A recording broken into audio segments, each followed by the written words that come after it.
Roger, would you hold a little girl, please? All right, Delia, would you care to elaborate?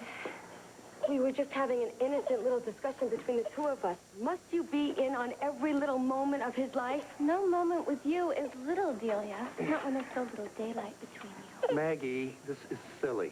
You know, it's like you're a prom chaperone and you're cruising the dance floor and you're sticking a ruler between the boys and the girls. I have no qualms about rulers or anything when you're the girl and he's the boy. Maggie, must you be so paranoid? I don't want Roger anyway. There's someone much more interesting to play with. Oh, really? Oh, really? Dakota. Let's go.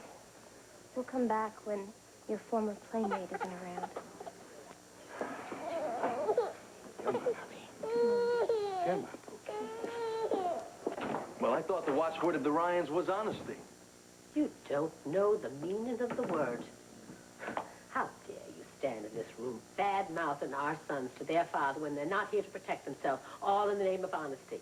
It is positively infuriating how you used this family to gain whatever you wanted.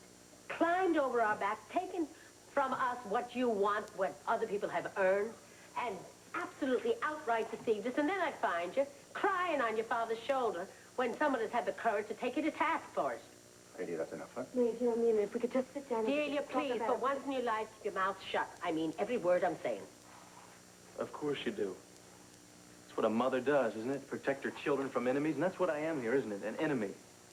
A threat to your little self-made world here where your perfect little sons never do any wrong. Well, let me tell you something. If you'd open your eyes to what's going on around here, you'd see what your sons have done. They are not perfect, and they are mean and vengeful. All right, stop it this instant. Now, you both stop it, please. This isn't going to solve anything. No, I suggest we just give it a little time, let it cool off.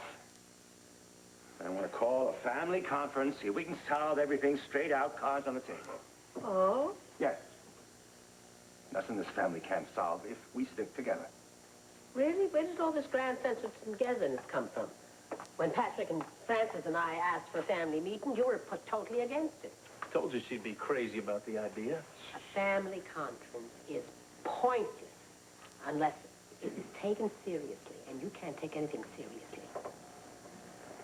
It would be a total mockery. I think this family has been subjected to enough of that lately. Certainly has. But I don't remember surrendering my right to call a family conference if I felt one was necessary. Look, would you just give it up? You're not going to change your mind. And I don't want you to try to force me down somebody's throat when it is pretty obvious I have never been wanted here. Ah, True. you were invited to live here. You were invited to share in everything this family had to offer, and you rejected it. How dare you stand there trying to make your father feel guilty for loving you? Yeah, well, you know something? I know he tried, at least. We all tried, my boy. We all tried. Oh, right. And what did we get for our efforts? We got disappointment, scorn, and betrayal. Has anyone ever been given the chances that you were given? Yeah, a real son of yours certainly would have been. But you know what? That's okay, because I know the score now, and I would not want any of your phony acceptance, because it wouldn't be worth a damn thing. It was hard, my dear, but it was never phony.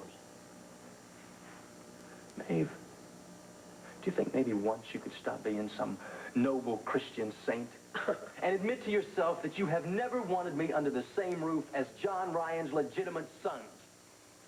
Self-pity. You've spent your whole life feeling sorry for yourself, and you brought that curse with you and you walked into this house.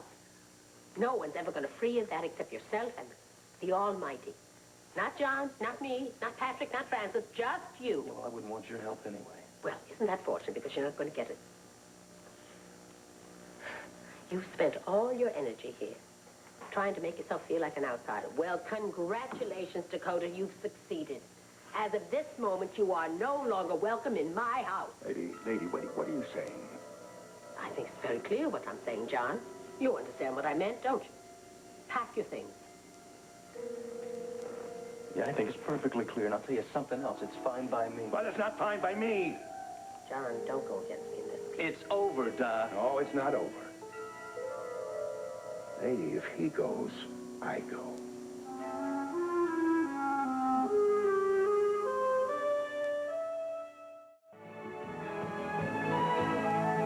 This is Dabney Coleman, a sports writer, Slap Maxwell. I call him as I see him. And you know something? I'm usually right. You're going to like the Slap Maxwell story. Wednesday.